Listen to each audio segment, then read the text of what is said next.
Welcome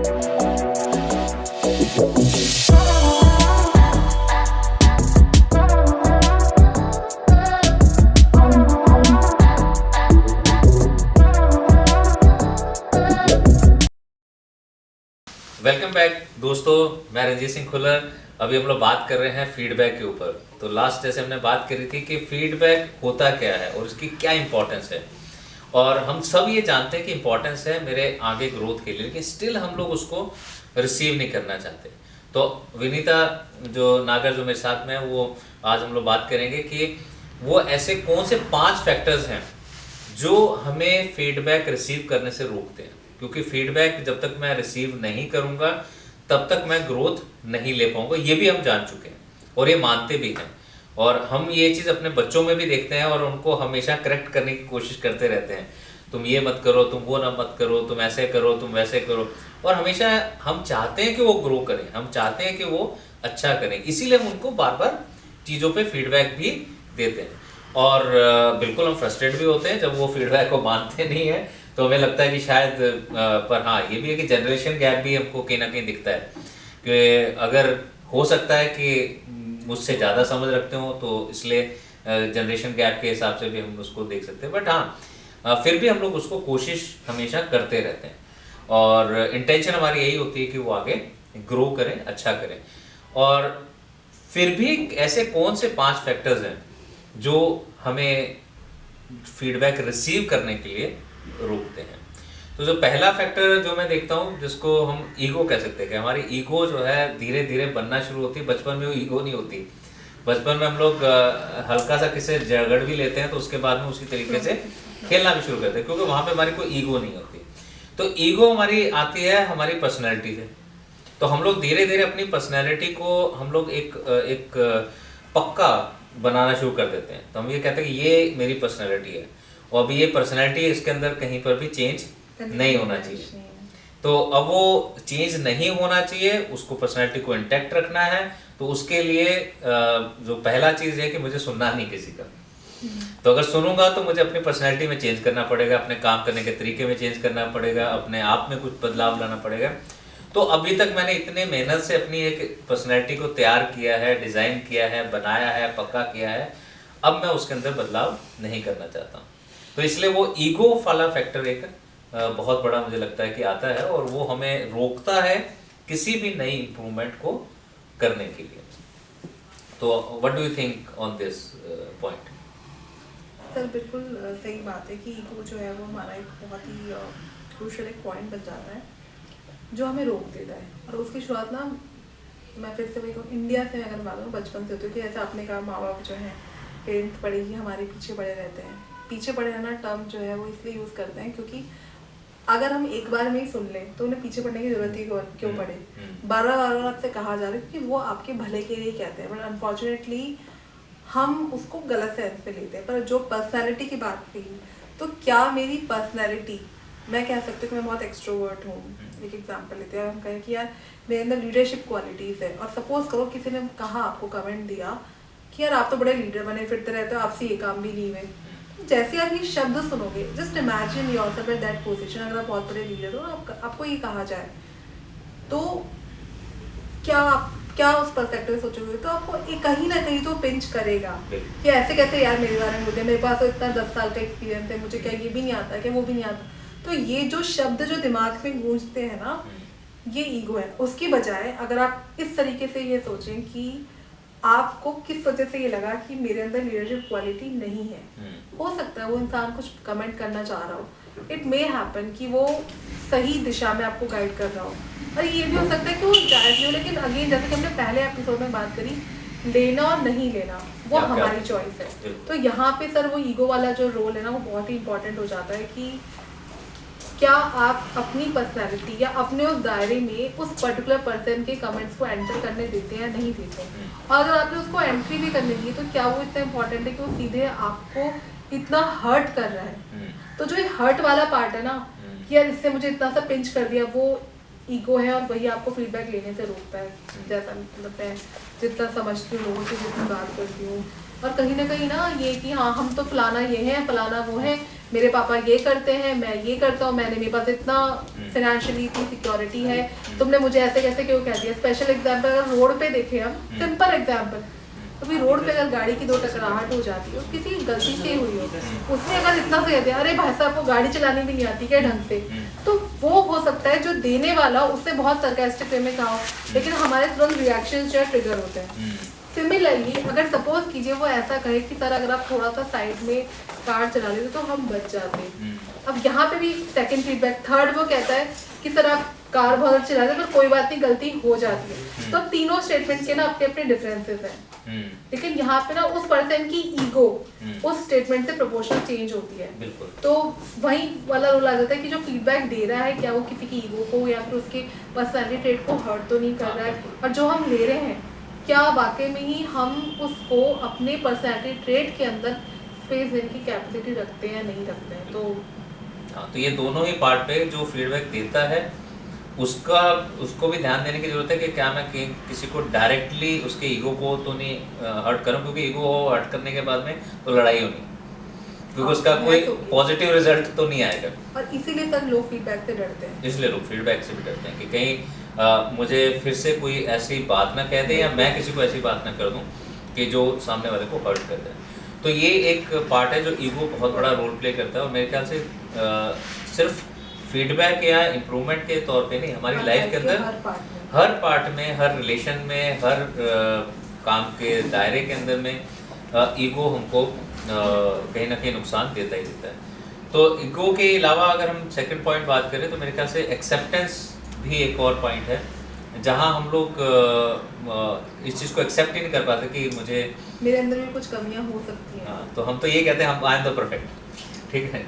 और जैसा अगर हम लोग बात करते हैं कि एक बहुत सबने कहानी सुनी होगी, आपने भी सुनी होगी, जहाँ पे राजा जाते हैं और वो बहुत जगह से सीख के आया होता है, तो वो जाके वो मॉन्क के पास जाते हैं, कहते हैं कि मुझे सिखाओ, तो मना कर देता है, एक बार मना करता है, 2 बार, अब मना करते ही वो और हट हो जाती कि भाई मुझे क्यों मना कर रहे हैं, मैं इतना सब कुछ। तो उसने चाय पिलाते तो चाय डालते डालते कप में वो गिराते रहते हैं, तो वो कहते हैं साहब आप रुक जाओ, ये कप तो भर चुका है और कितना फैल भी चुका है। तो वो कहते हैं साहब कि ऐसा है कि you already have so much of knowledge information, तो मैं इसमें आपको जो भी दूंगा बाहर बह देंगे, तो पहले आपको कप को खाली कर लेना पड़ेगा। तो वो जो एक्सेप्टेंस वाला है वो वही फैक्टर है जहाँ पर हम लोग उस चीज़ को एक्सेप्ट ही नहीं कर पाते हैं कि मेरे अंदर अभी भी कोई जगह खाली है जिसको मैं भरने के लिए आया हूँ। तो मैं एक आता ही उस फॉर्म में हूँ कि मेरे पास तो ऑलरेडी सब कुछ भरा, तो उसके अंदर मैं कुछ और चीज़ नहीं डाल ही नहीं सकता जब तक ऑलरेडी भरा हुआ है। तो ऐसे में एक्सेप्टेंस ये कि मेरा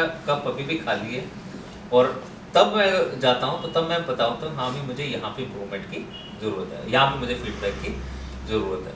तो फीडबैक के लिए मुझे सबसे पहले एक्सेप्टेंस भी होना, सिचुएशंस की हुई, लोगों की हुई है, डिफ़िकल्टीज की हुई, क्योंकि कोई सपोज कीजिए कि हमने कोई प्रोजेक्ट स्टार्ट करा और उसमें कुछ चैलेंज आया, जिसकी वजह से उस प्रोजेक्ट में किसी ने फीडबैक दिया कि आपको तो ये प्रोजेक्ट जो है इसका जो आउटकम है सही नहीं हुआ, तो आपको उसको शुरू से इसको स्क्रैच से बनाना पड़ेगा।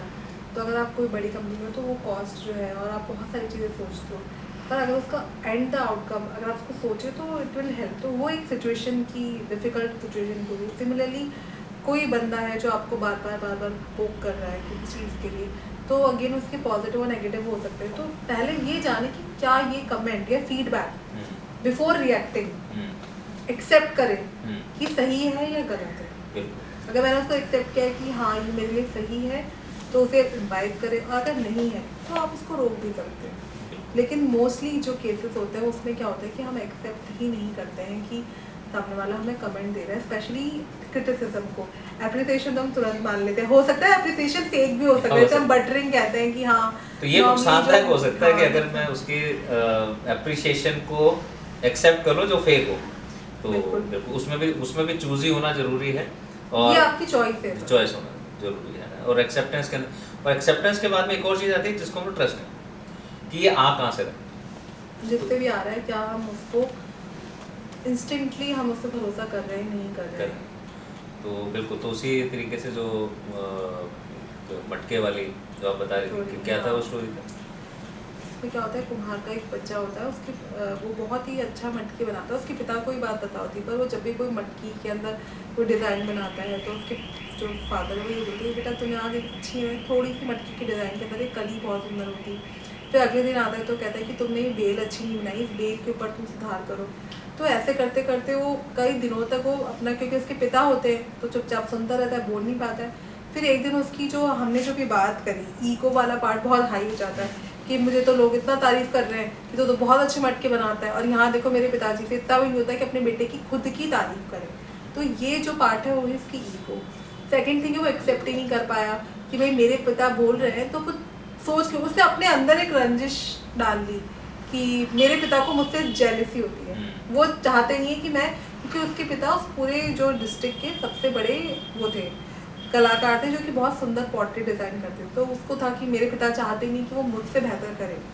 ये जब भाव उसके मन में आ गए, जिसे आप ईगो कह सकते हो, उसने एक्सेप्ट कर लिया कि भाई मेरे पापा जो मुझे फीडबैक नहीं दे रहे हैं, मतलब ये जो मेरे पिताजी जो भी मुझे कह रहे हैं वो मेरे भले के लिए नहीं है, वो सिर्फ मुझसे अहम भाव रखते हैं। तो जब ये भाव की उसने धीरे धीरे करके उसका खुद का गढ़ा भरता चला गया, तो वो अपना जगह छोड़ के चला गया कि पिताजी मैं जा रहा हूं। उसका ट्रस्ट टूट गया अपने फादर से कि उसका ट्रस्ट भी टूट गया कि ये तो मुझे ऐसे ही कहते रहते हैं। अब वो जब दूसरी जगह जाता है तो वहाँ पे उसको पता लगता है कि जो चीज़ उसने सीखी है वो उस पूरे जिले में किसी को भी नहीं आती। तो तब वो उसे रियलाइजेशन होता है कि जो मेरे पिताजी कह रहे थे वो सही कह रहे थे। तो यहाँ पे वही चीज़ देखने लायक है कि पहली बात वही कि फीडबैक कौन दे रहा है, तो उस पर आप ट्रस्ट करते हो नहीं करते हो। कंटिन्यूसली आप दे रहे हो उस फीडबैक को, तो आपने उसको एक्सेप्ट किया है नहीं किया। और तीसरी चीज़ है कि क्या वो फीडबैक, क्योंकि इतना ज़्यादा आप कमेंट रोज़ सुनते रहते, कहीं ना कहीं किसी को एप्रिसिएशन, तो वो एक पार्ट बन गया हमारी लाइफ का। अगर हम 100 बार किसी को गालियाँ भी देंगे तो उसको एक ना एक बार तो कुछ ना कुछ वो चाहिए। तो यहाँ पे उसके पिता अगर थोड़ा सा भी उसको मोटिवेट कर दे तो बेटर हो सकती है सिचुएशन। एप्रिसिएशन और क्रिटिक्स का कॉम्बो होना चाहिए। फीडबैक जो हम पहले बात फीडबैक, तो फीडबैक में सिर्फ और सिर्फ ना ही अकेला एप्रिसिएशन होना चाहिए जो फेक भी हो सकता है, और बहुत ज़्यादा क्रिटिक्स भी होना चाहिए, क्योंकि अगर तो ये किस बोलते हैं, नाजुक सा धागा है वो टूट सकता है। तो कॉम्बिनेशन है कोई हम अगर सुधार के ना, जैसे कि आर्गुमेंट से बचने के लिए हमें उसको थोड़े संभल के स्टेप्स लेने हैं अगर इम्प्रूव करना है। तो चाहे वो एक कोच अपने इसको मेंटी को दे रहा हो फीडबैक, या फिर एक पिता अपने बच्चों को दे रहा हो, क्योंकि आजकल के बच्चों के अंदर अभी आप देखेंगे जो इतने केसेस हम देखते सुनने को मिल रहे हैं, वो यही रीज़न है कि उन्हें एक प्रॉपर फीडबैक नहीं मिल पाता है बचपन से। वो अपने अंदर ना नेगेटिव फीडबैक लेके ट्रस्ट को ख़त्म करके कि हमारे अपने पेरेंट्स जो है वो हमारे लिए अच्छा नहीं सोच रहे हैं, ऐसा नहीं। और नॉर्मल टेंडेंसी होती है कि 10 अगर हम 10 बातें मैंने बहुत अच्छी करी और मैंने अगर एक काम खराब कर दिया तो हमें हमेशा ख़राब चीज़ याद रहेगी। तो कहीं ना कहीं वो मानसिकता है जो ये रोक देती है। अब उसी में जो हम बात, चौथी चीज़ है कट थ्रू कॉम्पिटिशन। इसमें मैं थोड़ा ट्रस्ट के ऊपर एक और मेरे को ध्यान आ रहा है कि एक बार क्या है कि एक स्विमिंग का क्लब था और उसमें एक नए कोच आए और उनके कोच के आने के बाद में इम्प्रूवमेंट होने लगी उस पूरे क्लब के अंदर स्विमिंग का, और अच्छे जीतने भी लगे कई कंपटीशन। तो जब वो जीतने लगे तो डेफिनेटली वो कोच साहब उनके साथ आगे तक गए, नेशनल लेवल तक, इंटरनेशनल लेवल तक वो रहे साथ में। तो एक दिन क्या हुआ कि एक कोई नया प्लेयर बच्चा आया और वो स्विमिंग के लिए गया और वो ज़्यादा डीप में चला गया, और कोच जो है वो साइड में देख रहे थे, और अब वो हेल्प मांगने लग गया। तो अब कोच जो है वो आसपास से लोगों को देखता और किसी को वो कहता कि जाओ उसको जाके बचा के आओ। तो जो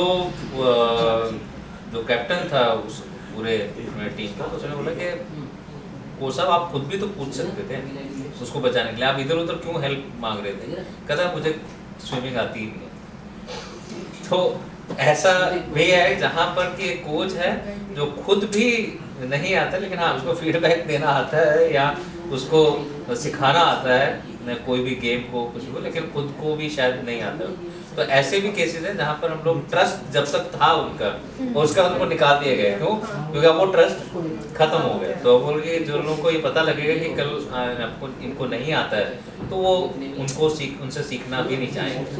तो ट्रस्ट का भी एकदम से वहाँ पर फैक्टर आएगा। हाँ जी, इसके बाद 4th पॉइंट आप कुछ कह रहे थे? कोई कट थ्रू कंपटीशन जैसे आजकल हर जगह कंपटीशन है, चाहे वो आप कोई भी सेक्टर उठा के देख लीजिए अपने आसपास का, चाहे वो एजुकेशन सेक्टर हो, चाहे वो आपका कमर्शियल सेक्टर हो, चाहे कॉर्पोरेट सेक्टर हो, सब जगह एक होड़ सी लगी हुई है। जब एक होड़ लग जाती है तो होड़ लगने में क्या होता है कि हम कॉम्बिनेशन सारे ही मिलेंगे, आप पॉजिटिव भी एक्सेप्ट करोगे, आप नेगेटिव भी एक्सेप्ट करोगे, और आप हो सकता है एक्सेप्ट ही ना करो। तो वो जो एक कंपटीशन है वो आपको फीडबैक लेने नहीं देता।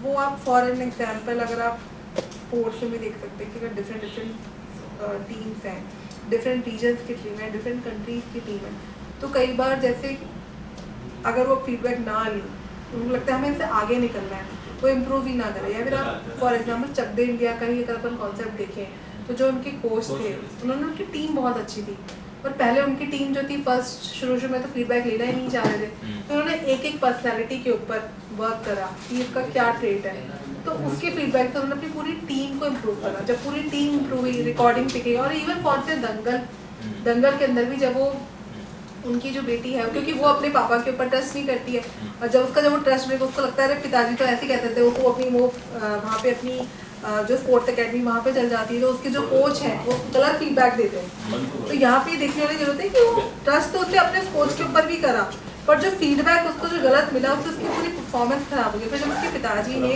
उसकी पूरी एक स्टाइल जो है वो करेक्ट करा, फिर पहले देखिए उसके फीडबैक को एक्सेप्ट नहीं किया था, कॉम्पिटिशन तो वहाँ पे बहुत ज़्यादा था, उसको लगा कि यहाँ पे जो छठा पॉइंट, जो पांचवा पॉइंट जो हमारा है वो है ओवर कॉन्फिडेंस, वो भी इसका पार्ट बन जाता है, क्योंकि वो लिंक हो जाती है, उसको ओवर कॉन्फिडेंस है कि नहीं मैं तो बहुत अच्छा कर रही हूँ, ऐसे कैसे पिताजी मेरे बारे में कह रहे हैं। तो वो जब वहाँ पे आप सभी उस पिक्चर से हमें शिक्षा भी ले सकते हैं किस तरीके से, जब उसने अपने पिता का जब देखा कि हाँ उन्होंने एक एक उसकी पूरी स्टडी करी, एक एक मैथ की स्टडी करी, तो वो क्या ले रहे थे उस मैच से, फीडबैक ही तो ले रहे थे कि इसने यहाँ पे इस तरह से इसने ये स्किल अप्लाई करी, ये दाव उसने अपनाई, सही नहीं था।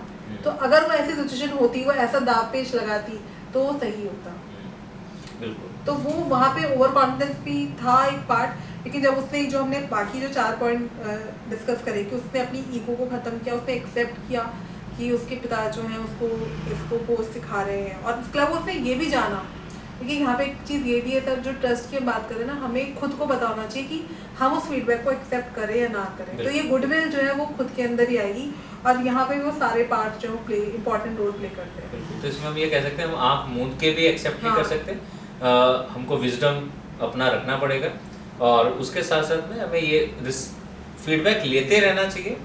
लेने के साथ में आपको ये है कि उसको मानना नहीं मानना हमारे हाथ, वो बिल्कुल आपकी इंडिविजुअल चॉइस है। और उसमें एक पॉइंट और ये कहूँगी कि वो उसको क्रिटिक्स कितना अंदर लेना है नहीं लेना। गीता से अगर हम करें, भगवद गीता से अर्जुन को कृष्ण क्या दे रहे थे युद्ध के बीच में, जब कृष्ण से भगवान श्री कृष्ण से अर्जुन जब पूछते हैं कि मैं युद्ध क्यों लड़ूं, वो उनका फीडबैक ही तो दे रहे थे। अगर मैं उसको टर्मिनोलॉजी, तो ये फीडबैक शब्द के भी कई सारे रूप हैं। तो वहाँ पे अगर श्री कृष्ण जो है, भगवान श्री कृष्ण अर्जुन को अगर मार्गदर्शन कहें, फीडबैक एक तरह का मॉनिटरिंग मोटिवेशन भी हो गया, वो अगर उस समय नहीं देते, क्योंकि उस समय जो अर्जुन जो थे वो एक बड़ी ही दुविधा में थे कि वो किस पद पर खड़े हैं। तो उनको उस सिचुएशन में उनके बारे में ये बता कि तुम इतने बड़े योद्धा हो, तुम्हारा ये धर्म है, तुम्हारा ये कर्तव्य है, उसको मोटिवेट करके उन्होंने जो भी ये युद्ध लड़ा सारी सच्चाई को जानते हैं, क्योंकि कहीं ना कहीं उन्होंने अपनी जो फैक्ट्स थे, फैक्ट्स में उसको अपनाया और उसके बाद उन्होंने निर्णय लिया। तो यहाँ पे भी जो निर्णय लेना ना लेना वो भी अर्जुन की ही चॉइस थी। तो हमारे जो माइथोलॉजी भी हमें यही दिखाती है कि हमने कब कब कहाँ पे जो बड़े बड़े चाहे वो युद्ध हुए हों, चाहे वो आज के ज़माने में जो डिफरेंट इशूज़ चल रहे हैं, हर जगह समस्या में, वहाँ पे कहीं ना कहीं हम कैसे बोल रहे हैं और क्या हम ये 5 पैरामीटर हमने जो डिस्कस करे उससे वो जैसे हम लोग कह रहे ओवर कॉन्फिडेंस। तो पहले से कौन से हो गए? एक ईगो हो गया, देन इज एक्सेप्टेंस हो गया, देन ट्रस्ट हो गया, देन कंट्रोल कंपटीशन हो गया, और फिफ्थ वन ओवर कॉन्फिडेंस। उसमें वही कि मैं सब कुछ, मुझे सब कुछ आता है, ये भ्रम है, क्योंकि लाइफ जो है वो एक लर्निंग प्रोसेस है कंटिन्यूस, और हम जब तक नहीं सीखेंगे हम कभी भी उससे, और उसका सबसे बेस्ट एग्जांपल कोविड की सिचुएशन ही है ना, जहाँ पे हम बिल्कुल अपने घरों में पैक, वो सारी शक्तियाँ, पूरी पावर जो है वो खत्म, क्योंकि हम उस पर्टिकुलर जो नेचुरल जो गॉड पावर है उसका आगे हम सभी नतमस्तक थे। बिल्कुल। तो वहाँ पे भी ये है कि वो कि अगर मैं कहूँ मुझे सब कुछ आता है, लेकिन उसमें भी एक पॉजिटिव चीज़ ये कि किस तरीके से हमने उन सिचुएशंस को अपना कर आने वाली जो भी कंटिन्यूस वैक्सीनेशन हो रहा है या फिर हमें ये यहाँ से पता चल रहा है यहाँ पे ये घटना है, हमने वो सोचना ले लेके क्या रिव्यू मॉनिटरिंग करते हैं कि जो हमने इम्प्रूव करा है और जितनी जानें बचाई हैं जिससे वर्क करा है, तो वो इन सब का ही पार्ट था। अगर हम उस समय भी कोई ये कहते हैं नहीं जी मुझे तो सब कुछ आता है, क्योंकि वहाँ पे भी ट्रीटमेंट को सीखना भी सर एक लर्निंग थी द डॉक्टर प्रोफेशन के लिए। किस तरीके से जो हेल्प आए वो सब आपस में सीख कर बढ़े, क्योंकि वो नई सिचुएशन थी पूरी दुनिया के लिए। तो वो भी इस बात का प्रमाण है कि दुनिया में कोई भी चीज़ जो है वो सब कुछ क्षण भंगुर है, स्पिरिचुअलिटी से भी अगर अपन देखें तो। और दूसरी चीज़ ये है कि ये ओवर कॉन्फिडेंस जो है वो आपको बैलेंस करना होगा। तो अभी हम देखें कि ओवर कॉन्फिडेंस भी जहाँ अर्जुन को भी ओवर कॉन्फिडेंस हो गया था जैसे महाभारत के बाद में कि मैं कुछ भी कर सकता हूँ, तो गांडी भी उठाना उसके लिए मुश्किल हो गया था कि भाई तुम बिना पावर के आप ये नहीं कर सकते। तो अगेन अगर हम जो आपने गीता का भी एग्जांपल लिया तो उसमें पहले उन्होंने अप्रिशिएशन किया, उसके बाद में क्रिटिक देते हुए देन मोटिवेट किया हमको। तो दोनों का कॉम्बो अगर होता है तो then it is always effective और वो बहुत पावरफुली काम करता है। प्रोग्रेस आपकी उसी से होती है। बिल्कुल। तो इन 5 पॉइंट्स से जिनके वजह से हम लोग रोक लेते हैं अपने खुद की डेवलपमेंट, और फीडबैक ही हमारा डेवलपमेंट का बहुत बड़ा टूल है। तो उसको हम लोग रोकने में हम खुद ही आगे आते हैं और खुद ही अपनी इम्प्रूवमेंट को, अपनी आगे लाइफ को रोक के बैठ जाते हैं। तो इसको तोड़ना और इसको आगे बढ़ना ज़रूरी है। तो I thank you for this whole discussion. और इसको हम लोग देखेंगे और क्या ऐसे मोड हैं फीडबैक के। जैसे एक मोड पे तो हमने बात की कॉम्बो होना चाहिए, और इसके अलावा क्या क्या तरीके हैं, टेक्निक्स हैं जिससे हम लोग फीडबैक को कर सकते हैं, उसको हम लोग नेक्स्ट उसमें हम लोग डिस्कस करेंगे। या thank you Vinita and thank you to you. And I hope that आप लोग इसको समझ रहे होंगे और फीडबैक को आप कहीं ना कहीं अपनी लाइफ में ज़रूर यूज़ कर रहे होंगे। और जहाँ भी यूज़ कर रहे हैं आप प्लीज़ कमेंट बॉक्स में लिखिए और बताइए, और बिल्कुल हम भी देखेंगे कि वो बाकी लोगों को भी हेल्प करेंगे। Thank you.